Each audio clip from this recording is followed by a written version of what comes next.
Kegiatan kita pada pagi hari ini kami namakan manasik kesehatan. Di mana manasik kesehatan ada dua tujuan. Tujuan pertama adalah memberikan edukasi, pendidikan kesehatan dalam rangka mencegah terhadap penyakit, khususnya penyakit degeneratif, penyakit kronis yang kita kenal sebagai penyakit jantung koroner dan stroke masih menduduki peringkat pertama sebagai penyebab kematian nomor 1 di dunia. Lalu disusul oleh penyakit nomor 2, penyakit kanker. Dan Badan Kesehatan Dunia WHO menyatakan negara kita, Indonesia, menduduki peringkat ke-6 sebagai penderita penyakit diabetes mellitus. Nah, ini perlu adanya upaya pencegahan. Yang mudah-mudahan kegiatan manasik kesehatan di Masjid An-Nabawi ini menjadi ilmu yang bermanfaat. Lalu tujuan kedua, kami akan memperkenalkan sebuah konsep pengobatan holistik. Pengobatan holistik gabungan antara pengobatan medis konvensional dan pengobatan tradisional, yang tentunya sesuai dengan syariat Islam. Yang baik-baik kita ambil, yang tidak sesuai dengan syariat Islam kita hilangkan.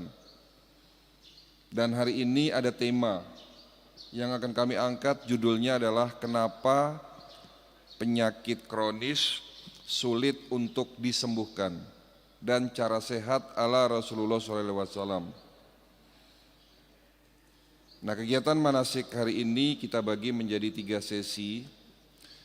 Sesi pertama adalah materi, kurang lebih durasinya 30 sampai 40 menit.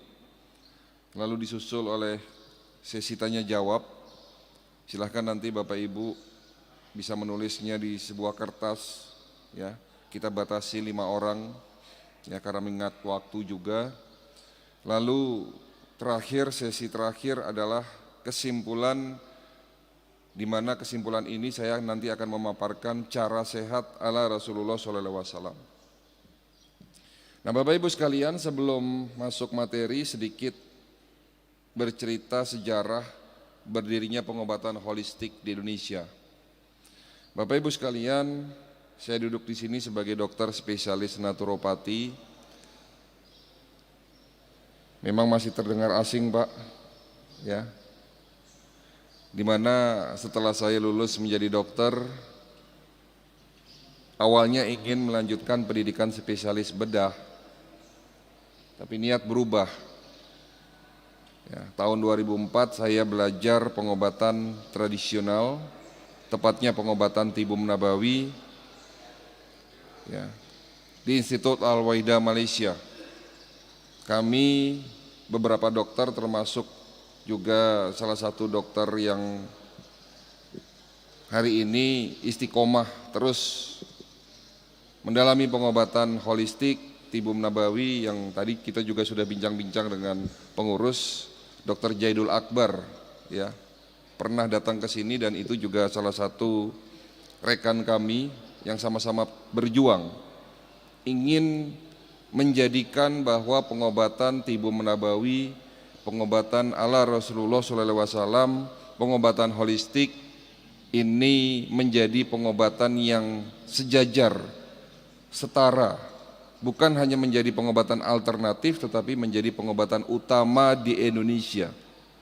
Tetapi ini perlu adanya upaya memberikan edukasi, ya, pengetahuan kepada masyarakat agar masyarakat paham, ya. Kita di sini tidak menggantikan ilmu pengobatan medis, tetapi kita gabungkan antara pengobatan medis konvensional ala barat dan pengobatan tradisional ala timur. Ya. Alhamdulillah Allah memberikan kesempatan kepada kami untuk belajar, ya, baik formal maupun informal, pengobatan tradisional secara khusus. Bahkan saya sempat mendalami pengobatan TCM, Traditional Chinese Medicine. Saya berangkat ke Beijing dan kota Ankuo juga dalam rangka mendalami pengobatan tradisional. Nah, sekali lagi bukan berarti kita meninggalkan ilmu pengobatan medis, tetapi justru kami gabungkan antara pengobatan medis konvensional ala barat dan pengobatan tradisional ala timur. Ya. Jadi disitulah cikal bakal, ya di situ cikal bakal munculnya pengobatan holistik di Indonesia. Ya. Kegiatan manasik kesehatan ini alhamdulillah sudah kita jalankan lebih dari 5 tahun, Bapak, ya, di mana mungkin sudah lebih dari 1000 masjid. Alhamdulillah hari ini kaki ini melangkah ke masjid ini tentunya bukan sebuah kebetulan, tetapi semua ini pastinya seizin Allah. Ya, saya senang sekali bisa bertatap muka langsung dengan para jemaah di sini. Ya, yang mudah-mudahan sekali lagi kedatangan kami di sini ada manfaatnya. Ya. Nah, Bapak Ibu sekalian, materi yang hari ini kita angkat ini memang menarik. Saya tidak akan membahas materi mengenai penyakit yang lagi viral. Ya. Pandemi COVID-19 memang sampai hari ini belum berakhir, Bapak Ibu sekalian. Hampir 1 tahun. Ya, Indonesia terkena dampak dari adanya pandemi COVID-19. Ya. Tetapi Bapak Ibu sekalian, saya dapat informasi ternyata hampir 70% dalam tanda kutip kematian yang disebabkan karena virus tersebut selalu ada penyakit penyerta. Dan penyakit penyerta inilah yang pada dasarnya memang menyebabkan daya tahan tubuh seseorang itu menurun. Ya. Dan penyakit penyerta inilah yang sempat terlupakan. Ya, sempat terlupakan selama hampir 1 tahun. Kita selalu mendapatkan informasi kematian di rumah sakit, selalu yang diekspos adalah karena virus corona. Sementara yang menyebabkan kematian nomor 1 di dunia termasuk di Indonesia adalah penyakit kardioserebrovaskuler, penyakit jantung, koroner dan stroke, penyakit kanker, penyakit diabetes, penyakit hipertensi, yang justru penyakit inilah yang menyebabkan masalah terbesar dalam dunia kesehatan. Oleh karena itu, bukan bermaksud untuk meremehkan kondisi hari ini, tidak, tetapi saya lebih ingin membahas mengenai penyakit kronis, Pak, dan bagaimana cara mencegahnya. Baik Bapak Ibu sekalian, sebelum saya masuk materi, saya ingin bertanya kepada para jemaah yang hadir di sini. Bapak Ibu sehat?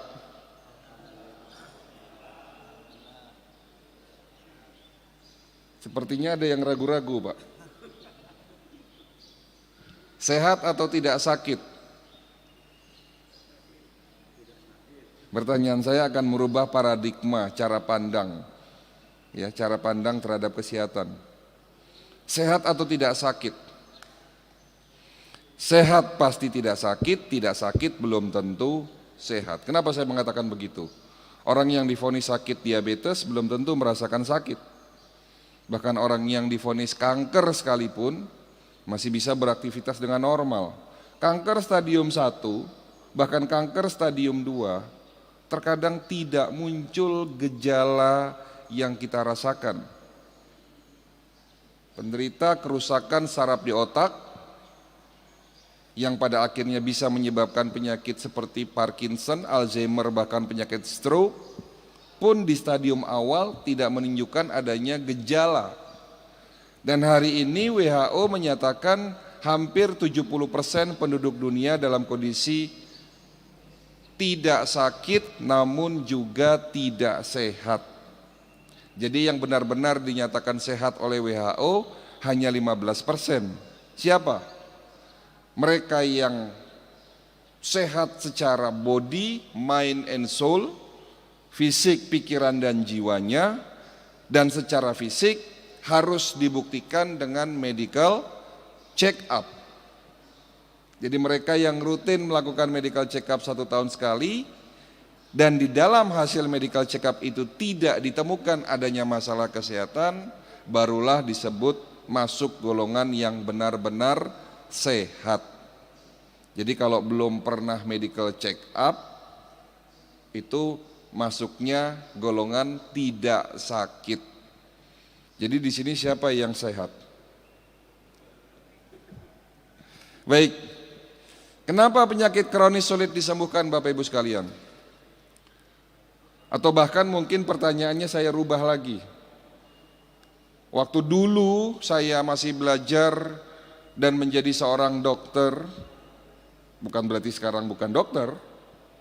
Artinya dulu waktu kami masih mendalami pengobatan medis konvensional, belum belajar pengobatan holistik, belum belajar pengobatan tradisional, saya meyakini benar, kami para dokter meyakini benar bahwa penyakit kronis seperti jantung, stroke, diabetes adalah penyakit yang tidak dapat disembuhkan. Orang yang divonis sakit diabetes, seseorang yang divonis sakit hipertensi, apalagi jantung, stroke, dalam ilmu kedokteran medis dikatakan tidak dapat disembuhkan. Itu kita yakini benar karena memang teorinya seperti itu. Tetapi kita sebagai muslim, kita percaya benar apa yang sudah diucapkan oleh Nabi kita itu adalah sebuah kebenaran. Dan salah satu kutipan hadis yang berkaitan dengan kesehatan, li kulidain dawa, setiap penyakit pasti ada obatnya. Ini masih ada lanjutannya sebenarnya. Maka berobatlah kamu, dan jika obat tersebut tepat menemui sasaran penyakitnya, insya Allah dengan seizin Allah penyakitnya akan sembuh. Artinya dari kutipan hadis tersebut bahwa insya Allah semua penyakit bisa disembuhkan. Nah, disinilah muncul pertanyaan. Lalu mana yang benar? Nah, Bapak Ibu sekalian, setelah kami mendalami banyak metode pengobatan, baik medis yang kita dapatkan secara formal, menjadi seorang dokter di bangku kuliah dulu di Fakultas Kedokteran Unisula. Lalu kami belajar pengobatan tibum nabawi di Institut Al-Wahidah Malaysia. Saya belajar pengobatan Ayurveda India, pengobatan Yumeho Jepang, pengobatan tradisional Chinese medicine. Di sini kami menemukan sebuah benang merah, sebuah jawaban. Ternyata apa yang disampaikan oleh Nabi kita adalah sebuah kebenaran. Lalu bagaimana prakteknya? Ternyata, tolong diperhatikan Bapak Ibu sekalian, ini poin dari materi ini. Poin dari manasik hari ini. Ternyata Allah menciptakan penyakit berikut dengan penawarnya. Penawar itu bukan hanya ada di sekitar kita, tetapi penawar terhadap penyakit kita ada di dalam diri kita sendiri. Artinya Allah menciptakan tubuh kita ini, dan kita tahu bahwa manusia adalah makhluk yang paling sempurna ciptaan Allah. Di saat kita sakit, secara otomatis tubuh kita akan melakukan perbaikan, mengobati jika ada yang rusak. Itulah konsep dasar dari pengobatan holistik, yang dimaksud adalah self healing. Jadi tubuh kita punya kemampuan untuk mengobati diri kita sendiri. Sekarang saya mau tanya sama Bapak. Pak, penyebab penyakit diabetes apa? Ada yang tahu? Mungkin yang di belakang lebih enak maju Pak, jadi bisa berinteraksi. Yang di luar mungkin masuk dalam ya Pak. Ya, Pak, penyebab penyakit diabetes apa Pak? Kita di sini akan bahas Pak. Ya, mungkin kedatangan saya ke sini tadi sih diminta oleh pengurus, bisa nggak dok kalau sebulan sekali mengisi acara di sini? Ya insya Allah saya tidak menolak, tetapi memang perlu saya sampaikan di sini Pak, kami harus menyelesaikan semua masjid, insya Allah kita akan datangi di Jabodetabek. Masih banyak PR yang harus kita kerjakan, karena 5 tahun ini saja kita baru bisa mendatangi kurang lebih 1000 masjid. Sementara masjid di Jabodetabek itu puluhan ribu ya. Nah, jadi dengan waktu yang ada ini, ya semoga ilmu yang saya berikan ini bisa dapat diterima. Ya, Pak, penyebab penyakit diabetes apa Pak? Gula. Manis-manis. Pertanyaannya, apakah di sini yang suka manis-manis pasti kena diabetes? Siapa di sini yang suka manis-manis tapi tidak kena sakit diabetes? Tapi ada juga orang di luar sana yang tidak suka manis-manis tapi sakit diabetes.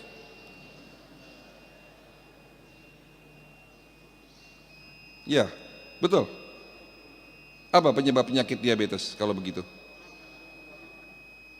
Pola makan umum. Sekarang saya mau sedikit ngasih kuliah nih. Di dalam tubuh kita adalah satu kesatuan, mulai dari sistem organ, suborgan, jaringan, dan sel. Bagian terkecil dalam tubuh kita adalah sel. Betul? Ada berapa jumlah sel dalam tubuh kita? 500 triliun sel. Mulai dari sel kulit, sel otot, tulang, dan organ. Semua dibentuk oleh sel. Sekali lagi tolong perhatikan, bagian terkecil tubuh kita adalah sel. Jadi artinya jika ingin membuat tubuh Bapak sehat dan kuat, buatlah sel kita sehat dan kuat. Jadi kalau ada penyakit muncul, berarti terjadi kerusakan sel. Lalu apa penyebab penyakit diabetes? Kerusakan sel pada organ pankreas dan kerusakan sel pada hormon insulin. Pertanyaannya, apa yang menyebabkan pankreas dan hormon insulin itu rusak? Apa? Ada yang tahu? Teori terbaru yang kami pelajari hari ini, ternyata kerusakan sel dalam tubuh kita disebabkan karena adanya radikal bebas. Tolong sekali lagi kata ini dicatat, ini poin penting. Apa itu radikal bebas? Radikal bebas adalah sebuah senyawa molekul dalam tubuh kita yang terbentuk akibat proses oksidasi yang berlebihan. Proses oksidasi ini contohnya kalau di luar sana itu seperti besi berkarat. Apel kalau dipotong berubah warna menjadi hitam kalau dibiarkan terkena udara. Minyak goreng yang tadinya jernih setelah digoreng berkali-kali akan berubah warna menjadi menghitam. Itulah proses oksidasi. Ini terjadi dalam tubuh kita mulai dari kita lahir sampai kita nanti wafat. Dan tidak bisa dihindari. Proses oksidasi tidak bisa dihindari. Oleh karena itu Allah menciptakan penawar terhadap proses oksidasi itu sendiri. Tolong sekali lagi nih perhatikan. Karena adanya proses oksidasi, sehingga Allah menciptakan penawar terhadap proses oksidasi itu sendiri. Namanya anti apa Pak?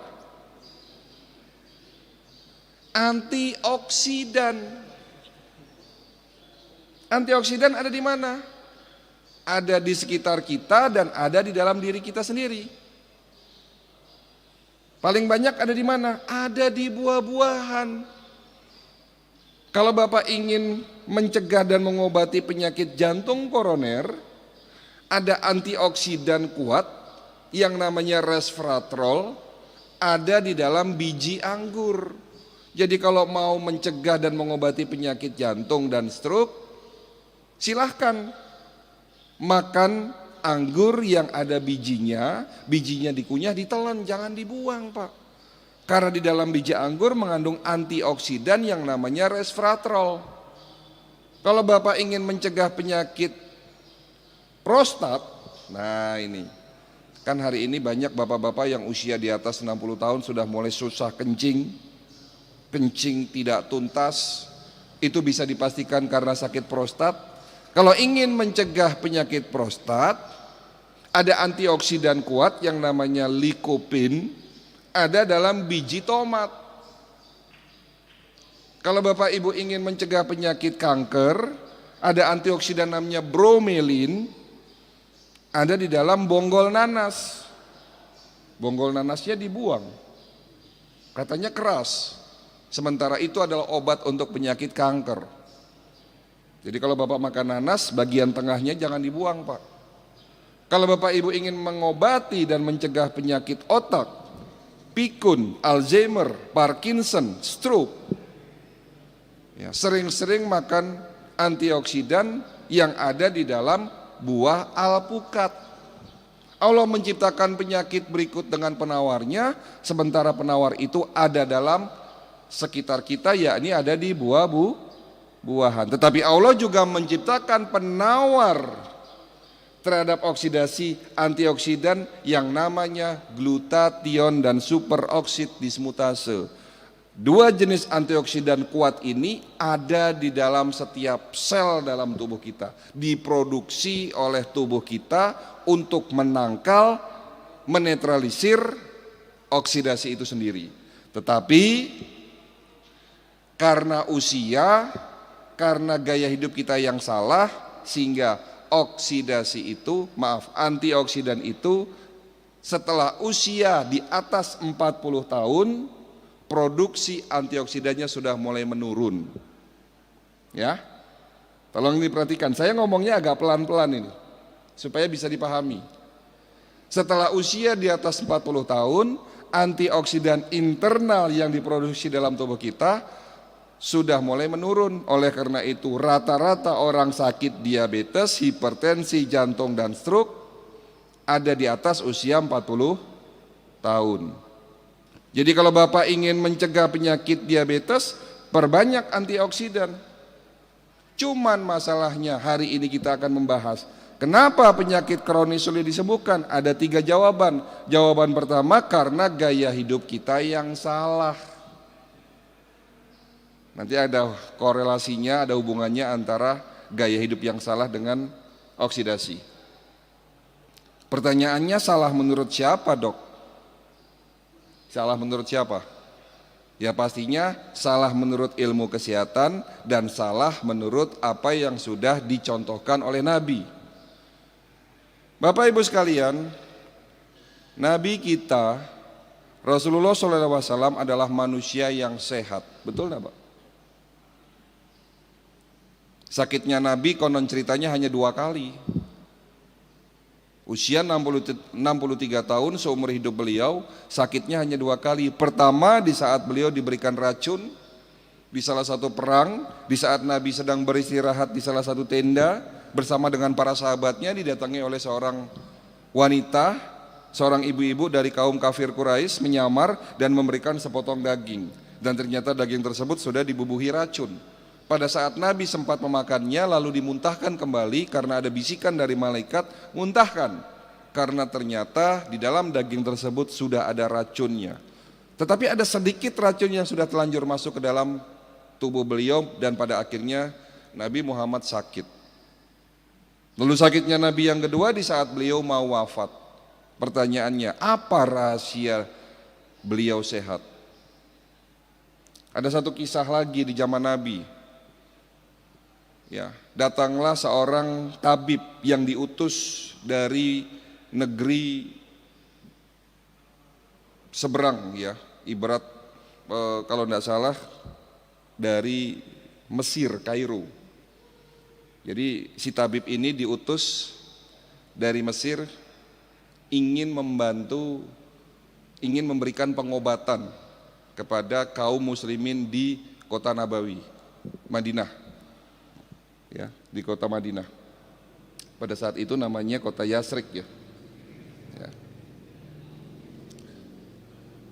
Tapi setelah beberapa lama, akhirnya si tabib ini pulang. Bukan karena tidak betah, tetapi ternyata tidak ada satupun orang yang berobat kepada beliau. Bukan karena tidak mau berobat, karena tidak ada orang yang tidak ada orang yang sakit ternyata. Nah, sebelum pulang si tabib ini mengunjungi Nabi Muhammad. Lalu beliau bertanya, "Ya Rasul, apa rahasia bahwa dirimu sehat? Apa rahasia bahwa kaum muslimin di kota ini sehat?" Apa jawaban Nabi? Pernah dengar kisah ini? Nabi mengatakan dengan tegas, "Benar, kami adalah kaum yang sehat karena kami makan di saat lapar, berhenti makan sebelum kenyang." Ini petunjuk buat kita Bapak Ibu sekalian. Hari ini jujur kita cukup prihatin dengan kondisi adanya pandemi. Tetapi bukan hanya karena pandemi. Sebelum pandemi Pak, rumah sakit rame Pak. Bukan hanya karena pada saat pandemi rumah sakit rame. Sebelum pandemi pun rumah sakit sudah rame. Orang yang sakit kanker di rumah sakit Darmais setiap hari saya lihat itu ratusan Pak. Orang yang sakit jantung di rumah sakit sebelahnya Darmais, rumah sakit Harapan Kita, rame. Kenapa begitu? Kenapa begitu Pak?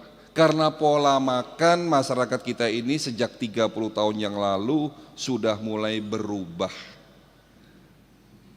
Sekarang saya mau tanya, kita buktikan, hari ini kita buktikan bagaimana pola makan kita. Siapa di antara Bapak Ibu, tolong tunjuk tangan. Siapa di antara Bapak Ibu yang di rumahnya tidak punya, saya tanya yang tidak punya, tunjuk tangan, tidak punya stok mie instan?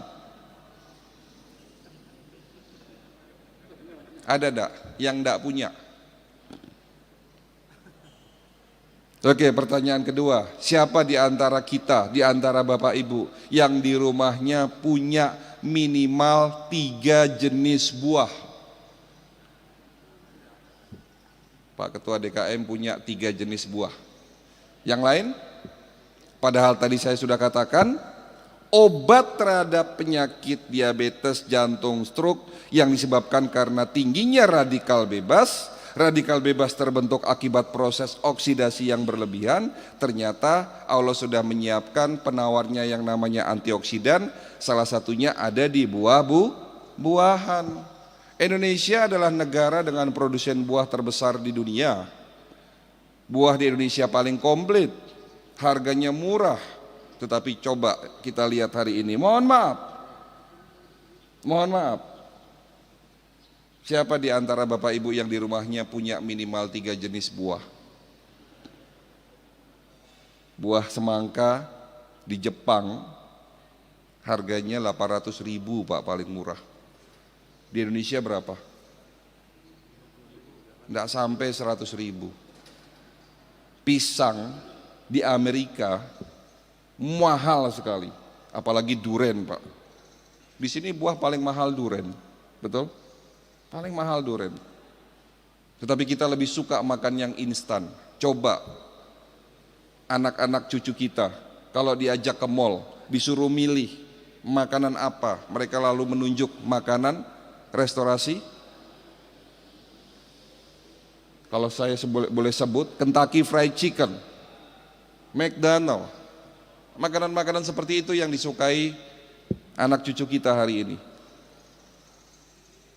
Ya. Oke, pertanyaan terakhir, ketiga, kita buktikan siapa di antara Bapak Ibu yang dalam 1 minggu tidak makan goreng-gorengan? Ada enggak? Hanya 1 orang. Kenapa saya katakan goreng-gorengan? Daging kambing, daging sapi itu adalah makanan sehat, tidak berkolesterol Pak. Tolong dicatat, jadi mitos. Kalau Bapak mengatakan penyebab kolesterol saya naik itu karena daging, keliru Pak. Bapak tidak perlu takut yang namanya kolesterol.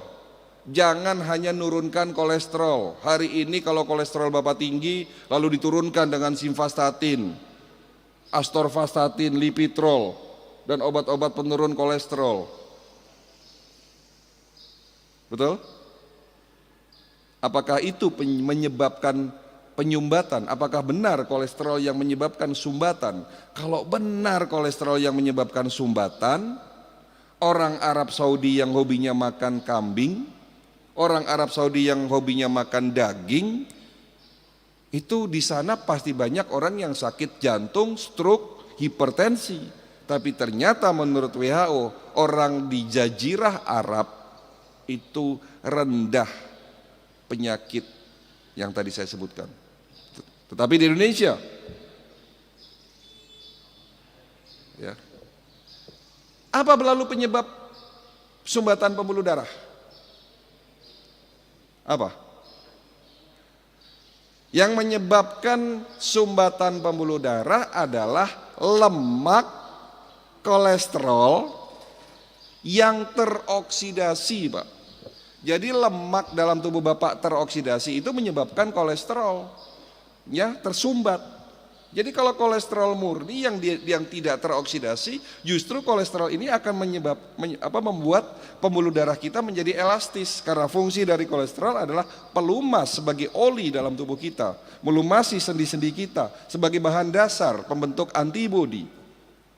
Makanya orang yang suka minum obat anti kolesterol, hati-hati, antibodinya bisa turun. Jangan turunkan kolesterol Bapak, tetapi yang dilakukan hindari oksidasi, meminimalisir oksidasi dan perbanyak obat. Dalam tanda kutip obat di sini adalah antioksidan yang dapat menetralisir oksidasi itu sendiri. Ya. Bisa dipahami sampai di sini? Saya mau cerita, Pak. Beberapa bulan yang lalu saya didatangi oleh seorang pasien, ibu-ibu, usia kurang lebih 55 tahun, sakit gangren diabetik. Beliau ada luka di kakinya membusuk, Pak. Membusuk. Beliau sakit diabetes sudah 10 tahun. Ya. Sudah 10 tahun.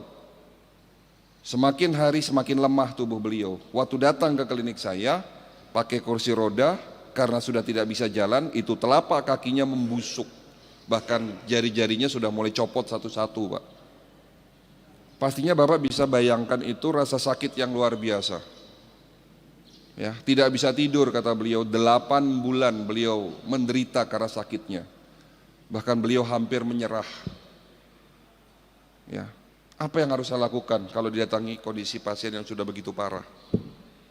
Inilah peran dari pengobatan holistik. Saya katakan, kalau di rumah sakit, dokter di sana sudah nyerah, bahkan mau diamputasi kakinya. Ya. Saya melakukan tindakan observasi dengan bantuan teknologi. Alhamdulillah Bapak Ibu sekalian, klinik kami, Rumah Sehat Holistik Indonesia yang kami dirikan sebagai pusatnya di Kota Depok, tepatnya di daerah Pancoran Mas. Lalu baru saja kami membuka cabang kedua ya di Tangerang, alhamdulillah di Green Lake Cipondoh, di mana klinik kami lengkapi dengan beberapa teknologi. Salah satu teknologinya adalah Human Resonance Magnetic Analyzer, sebuah teknologi pemeriksaan kesehatan medical check up dengan teknologi yang baru. Alat ini memang masih jarang di rumah sakit Indonesia. Alat ini saya temukan waktu kami masih belajar di Beijing, Cina. Ya, di mana alat ini memeriksa fungsi organ lewat gelombang energi. Kenapa tidak dipakai dalam ilmu kedokteran medis? Karena energi tidak dipelajari di dalam ilmu pengobatan medis. Tetapi ada, dan ini ilmiah. Kalau pengobatan tradisional di Indonesia kita sebut sebagai energi prana. Tapi kalau pengobatan Ayurveda India disebut sebagai energi cakra. Pengobatan Cina, tradisional Chinese medicine menyebutnya sebagai energi Qi. Tubuh kita ibarat lampu, bisa menyala, ada 2 unsur, fisik dan energi.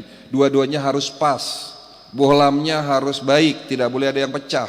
Kabelnya harus terpasang dengan normal, tetapi belum tentu bisa menyala kalau tidak ada listrik. Tubuh Bapak melemah bisa saja bukan karena fisiknya yang rusak, tetapi energinya yang melemah. Nah, alat ini saya datangkan dari Cina, saya temukan waktu kami masih belajar di Beijing, di mana alat ini dapat mengukur fungsi organ lewat gelombang energi. Itu kalau di print semua, 250 parameter pemeriksaan, 30 lembar Pak, dalam bentuk angka. Nah, ini saya periksa Ibu tadi, salah satunya dengan teknologi tersebut. Kita punya 2 teknologi untuk medical check up holistik, ya. Setelah hasilnya keluar, saya menyimpulkan banyak organ dalam tubuhnya rusak. Jantungnya membengkak, ginjalnya tinggal 40%, pankreasnya rusak, sistem saraf dan peredaran darahnya banyak yang tersumbat. Dan ini semua terjadi akibat radikal bebas yang sangat tinggi. Jadi salah satu kelebihan dari alat itu dapat mengukur adanya radikal bebas. Ya. Dan ini semua terjadi akibat gaya hidup beliau yang salah. Apa itu?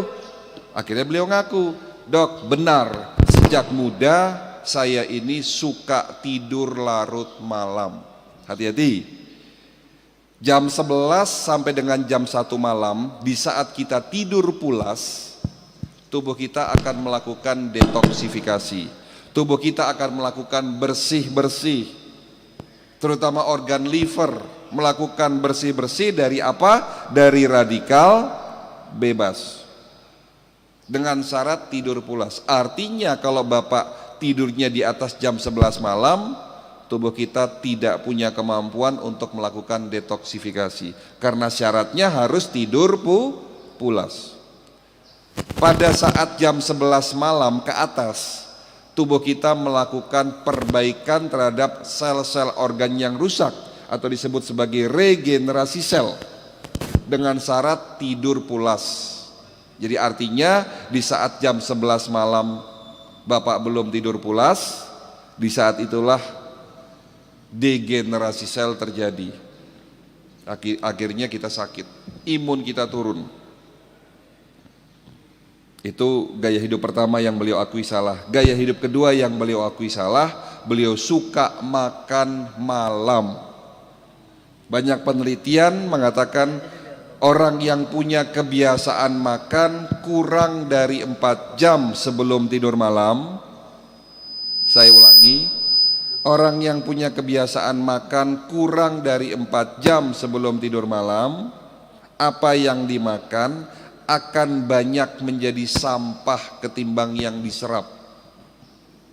Sampah yang ada dalam usus besar ini juga berpotensi menjadikan oksidasi berlebihan dan pada akhirnya radikal bebas naik. Dan gaya hidup ketiga yang beliau akui salah, beliau tidak suka minum air putih. Ya. Waktu masih muda dengan gaya hidup yang seperti itu tidak terasa. Tapi di saat usia tua, tubuhnya semakin lemah. Usia 45 tahun beliau divonis sakit diabetes karena tidak tahu konsepnya, karena tidak tahu ilmunya, menganggap bahwa obat yang diminum bisa menyembuhkan penyakit beliau, tetapi dengan tidak merubah gaya hidup beliau yang salah, pada akhirnya bukan sembuh, malah semakin parah. Dari cerita tadi kita bisa buat satu kesimpulan dan bisa kita ambil hikmahnya. Tidak ada satupun penyakit yang bisa sembuh jika Bapak hanya mengandalkan obat. Karena pengobatan yang terbaik adalah di dalam diri kita sendiri yang kita sebut sebagai konsep dasar holistik, yaitu self healing. Ya. Penyebab sakit diabetes apa Pak? Saya ulang, radikal bebas. Penyebab sakit hipertensi, radikal bebas. Jantung, stroke, bahkan penyakit kanker pun disebabkan karena radikal bebas. Oksidasi yang berlebihan akibat gaya hidup kita yang salah. Itu jawaban pertama. Jadi kalau Bapak Ibu tidak mau merubah gaya hidupnya, ya akan sulit pengobatan. dan bahkan tidak akan bisa sembuh. Orang yang divonis sakit diabetes yang katanya tidak sembuh, tetapi alhamdulillah setelah saya memberikan edukasi, dia mau merubah gaya hidup yang salah, lalu mau minum obat herbal dengan dosis yang baik, ya, dengan nutrisi yang tepat, 4 bulan alhamdulillah sembuh dari penyakit diabetes tanpa minum obat. Jadi kalau Bapak mengatakan, dok, gula darah saya normal tapi masih minum metformin, masih minum glibenclamid, ya itu tidak sembuh namanya, itu sembuhnya semu. Dok, tensi saya normal tapi masih minum amlodipin, ya tidak sembuh. Baik, kita lanjutkan. Kenapa penyakit kronis sulit disembuhkan? Jawaban kedua, karena pengobatan yang keliru.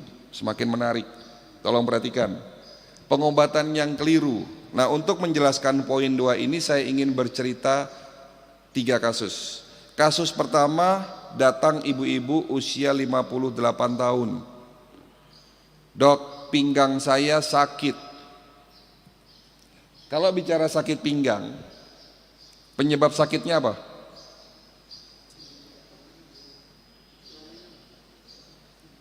Penyakitnya apa Pak kalau sakit pinggang? Saraf kejepit, gangguan ginjal. Pasti 2 organ ini yang menjadi pemikiran utama kita. Sebagai seorang dokter pun langsung berpikir, oh kemungkinan saraf kejepit, oh kemungkinan ada gangguan ginjal. Beliau datang ke dokter spesialis saraf, diperiksa, dilakukan pemeriksaan foto ronsen tulang belakang, tapi ternyata setelah diperiksa tidak ditemukan ada penyakit saraf kejepit. Pindah lagi ke dokter ahli ginjal, diperiksa ginjalnya dengan USG, ternyata tidak ditemukan adanya gangguan ginjal. Karena tidak ditemukan adanya penyakit di saraf maupun di ginjal, 2 dokter ini hanya memberikan obat apa? Analgesik, obat simptomatis, menghilang rasa nyeri. 5 bulan minum obat analgesik pastinya bosan Pak, betul?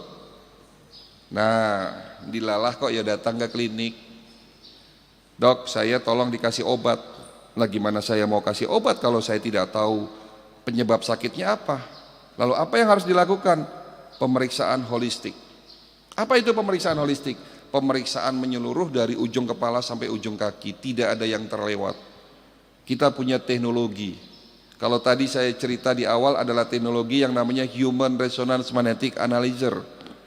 Kita punya teknologi yang kedua, ya, namanya CT scan MRI. Pernah dengar Pak? MRI? Teknologi MRI pernah tahu? Yang kalau di rumah sakit itu ada alat besar masuk lorong. Nah kita punya alat itu alhamdulillah, tetapi teknologinya berbeda. Ini teknologi baru, namanya 3D NLS Bioscanner. Alat scanning lewat gelombang NLS otak, penemunya orang Rusia Pak. Saya datangkan dari Eropa. Alat ini dulu sampai sekarang ya, sejak 20 tahun yang lalu di Rusia dipakai untuk pemeriksaan para astronot di sana.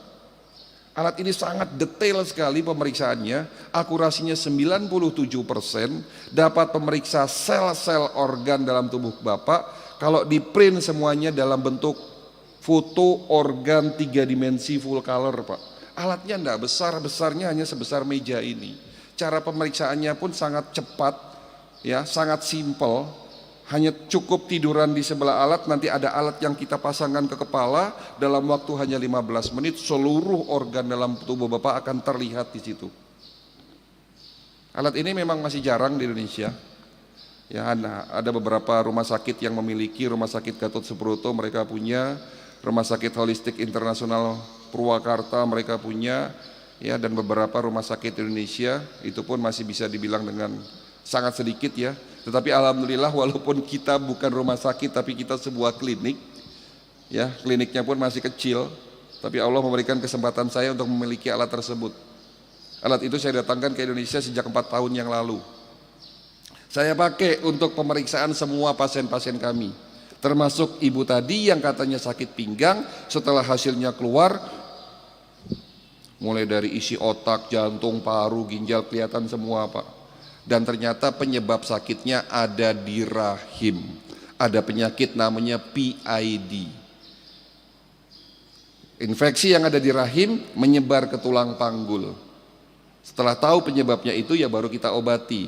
Dan Bapak Ibu tahu salah satu obat, salah satu herbal yang saya berikan kandungannya adalah daun sirsat, kayu manis, kunyit putih, temu mangga. Loh kok sederhana sekali? Tadi saya sudah katakan di awal, Rasulullah sudah katakan, jika sakit maka berobatlah kamu, jika obatnya tepat menemui sasaran penyakitnya, dengan seizin Allah sembuh. 3 bulan beliau minum obat, akhirnya sembuh. Tetapi ya tentunya diberikan edukasi dulu supaya mungkin gaya hidup beliau yang kurang bagus itu dirubah. Datang lagi bapak-bapak umur kurang lebih 65 tahun. Dok, dok, perut saya sering mual, sering kembung, ada nyeri di ulu hati. Kira-kira sakit apa Pak? Mual, kembung, nyeri ulu hati, kira-kira sakit apa? Sakit mah. Kalau Bapak sakit mah minum obat apa? Proma. 3 bulan minum Proma, Polisilen, Milanta, ke rumah sakit pun ke puskesmas, dokter mendiagnosisnya GERD, dyspepsia. Jangan teruskan kalau sudah lama minum obat tidak sembuh-sembuh Pak, apalagi sudah 3 bulan. Ya, ini pasti salah diagnosis. Dan ternyata benar setelah kami melakukan pemeriksaan holistik, ya dengan alat pertama, lanjut alat kedua, semuanya terlihat di situ. Ternyata penyebabnya bukan sakit mah, tapi sakit batu empedu. Kalau sakit batu empedu sembuh tidak pakai Proma? Tidak sembuh. Mau tahu obat penyakit batu empedu? Mau tahu Pak? Cuka apel. Siapa yang ngajarin? Rasulullah. Rasulullah paling suka makan cuka buah-buahan. Dalam hal ini untuk menetralisir lemak yang ada di liver yang menyebabkan terjadinya kolelitiasis atau batu empedu, makan buah apel. Kalau perlu cuka apel. Bahkan di Eropa ada pepatah one day one apple. Sudahkah makan apel hari ini? Sudahkah makan apel 3 hari yang lalu? 1 minggu ini? Tapi kalau makan mie instan?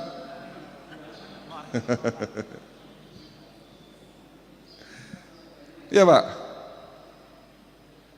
Jadi kalau Bapak ingin lemaknya itu tidak numpuk di liver, atau bahasanya sebagai fatty liver, yang itu bisa menyebabkan terjadinya batu empedu, sering-sering makan apel. Kalau perlu kita siapkan setiap hari minum 2 sendok cuka apel. Itu obatnya.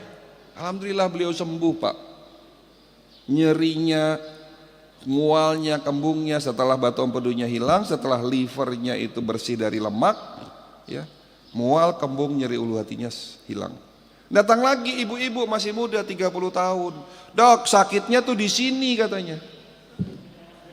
Sakit apa Pak? Kebetulan ibu ini membawa hasil diagnosis dari seorang dokter ahli jantung. Beliau dinyatakan sakit jantung. Dasarnya sudah diperiksa, apakah salah diagnosis? Benar. Untuk yang kasus ketiga ini saya benarkan, karena dalam hasil pemeriksaan holistik yang kita punya memang benar sakit jantung. Tapi pertanyaannya, dok, kalau tadi kata dokter penyakitnya ketemu obatnya pas, harusnya sembuh, tapi ternyata untuk kasus ketiga kenapa tidak sembuh? Apa jawabannya? Ini menarik nih, yang ketiga. Banyak ini, banyak terjadi. Sakit jantung, sudah benar diagnosis jantung, tapi diobati tidak sembuh-sembuh. Kenapa? Karena ternyata penyebab sakit jantungnya ada penyakit penyerta. Ada penyebab di tempat yang lain yang menyebabkan sakit jantung. Dan penyebab sakit jantungnya ada di usus besar. Penyakit di usus besar inilah yang belum ketemu dan belum diobati. Makanya butuh pemeriksaan holistik. Kenapa? Karena gejala penyakit, tolong dicatat, tolong diingat, gejala penyakit belum tentu penyebabnya di tempat yang sakit.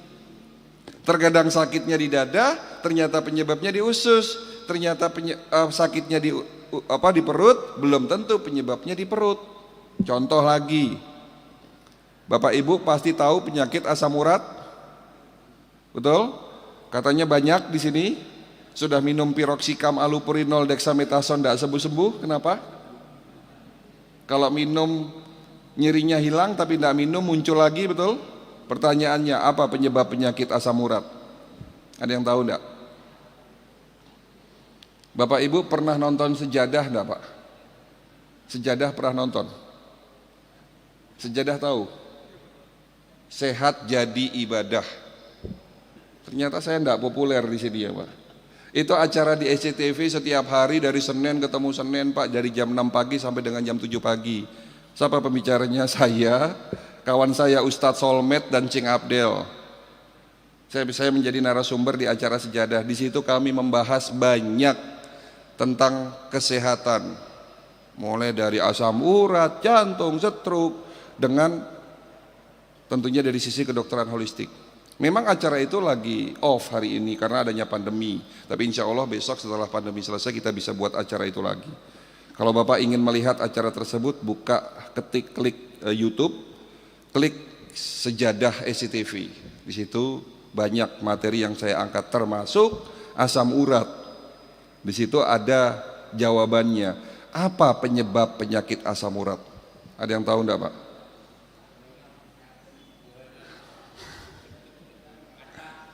Kacang kok disalahin ya? Purin.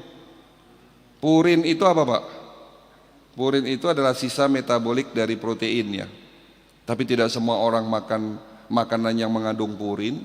Kacang mengandung purin tinggi, daging sapi mengandung purin tinggi, jeroan mengandung purin tinggi, emping, melinjo, jengkol mengandung purin tinggi.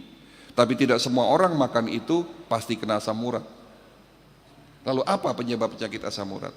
Penyebab penyakit asam urat adalah gangguan fungsi organ ginjal. Sakitnya di sendi, penyebabnya di ginjal.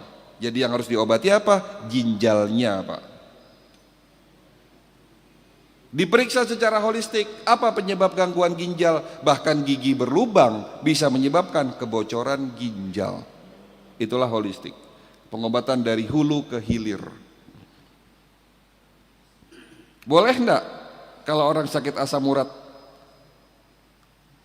kata banyak dokter di luar sana, jangan makan emping, jangan makan daun singkong, jangan makan daun ijo-ijoan. Ini seperti makan buah simalakama, dimakan bapak mati, tidak dimakan ibu mati. Sementara kita butuh serat, kita butuh sayur-sayuran, tapi bapak dilarang untuk tidak makan, tidak boleh makan sayur-sayuran, karena nanti asam uratnya naik. Bukan begitu caranya pengobatan. Obati ginjalnya. Setelah ginjalnya sembuh, insya Allah asam uratnya sembuh, bapak boleh makan sayur lagi. Nah, kalau kita dilarang makan sayur, lalu gimana serat kita? Oke lah, bapak tidak akan naik asam uratnya, tetapi unsur-unsur yang dibutuhkan, yang terkandung di dalam sayur itu tidak bapak dapatkan. Ya. Jadi pengobatan yang keliru yang dimaksud sudah paham ya? Hari ini yang diobati bukan penyebab, tetapi akibat. Yang diobati hanya rasa sakit. Tolong perhatikan, apa yang Bapak Ibu rasakan seperti pusing, migrain, vertigo, sesek, nyeri dada, kembung, mual, kesemutan, pegel-pegel, tolong catat, itu bukan penyakit, Pak. Lalu apa? Itu adalah alarm tubuh, cara tubuh lagi ngasih tahu kita, cara tubuh lagi protes, cara tubuh minta haknya. Ya. Jangan obati alarm tubuh kita, tapi cari tahu sumber penyebab kenapa alarmnya bunyi. Ibarat kata masjid yang megah indah ini punya alarm kebakaran. Punya enggak, Pak? Ada. Alarm kebakaran ada. Andai kata alarm kebakaran masjid ini ada, Bapak beli. Untuk fasilitas di mana kalau ada konsleting listrik, ada api, ya sekecil apapun alarmnya bunyi, betul? Apa yang Bapak lakukan sebagai pengurus masjid? Suatu saat alarm kebakaran masjid ini berbunyi, apa yang Bapak lakukan? Suatu saat alarm kebakarannya bunyi, berarti ada api. Nah, fungsi alarm kebakarannya kalau ada api akan berbunyi, betul, memberitahu kita. Apa yang Bapak lakukan suatu saat alarm kebakarannya bunyi? Ya datang dulu ke masjid, dicari sumber apinya di mana, begitu? Setelah ketemu ya dipadamkan. Kalau masih kecil ya mudah padamkan, selesai. Tidak perlu panggil pemadam kebakaran. Kalau ternyata kebakarnya akibat konsleting listrik, ya jangan disiram pakai api, malah konslet nanti. Dipadamkan dulu, dimatikan dulu si keringnya, kan begitu. Tetapi yang dilakukan oleh beliau bukan mencari sumber apinya di mana, tetapi kabel alarmnya diputus. Pastinya tidak berbunyi lagi, tetapi beliau tidak melakukan apa-apa setelah itu. Tidak dicari sumber apinya di mana. Apa yang terjadi? Masjid ini kebakaran habis tanpa kita sadari, apinya sudah besar, baru terlihat dari luar. Oh, ada kebakaran di masjid, apinya sudah besar. Susah dipadamkan? Susah dipadamkan. Itu jawaban ketiga. Kenapa penyakit kronis sulit diobati, sulit disembuhkan? Karena ketahuannya sudah terlanjur parah. Kenapa sudah terlanjur parah? Seringnya mematikan alarm tubuh kita dengan obat-obat analgesik, dengan obat-obat kimia. Coba cek rumah sakit Darmais, rata-rata orang yang berobat kanker di sana sudah stadium 3. Coba cek rumah sakit Harapan Kita, rata-rata orang yang berobat jantung di sana sudah harus pasang ring, artinya penyumbatannya sudah di atas 70%. Oke, bisa dipahami sampai di sini? Inilah tadi jawaban kenapa penyakit kronis sulit disembuhkan. Ada 3, gaya hidup yang salah, pengobatan yang keliru, dan ketahuannya sudah terlanjur parah. Materi selesai.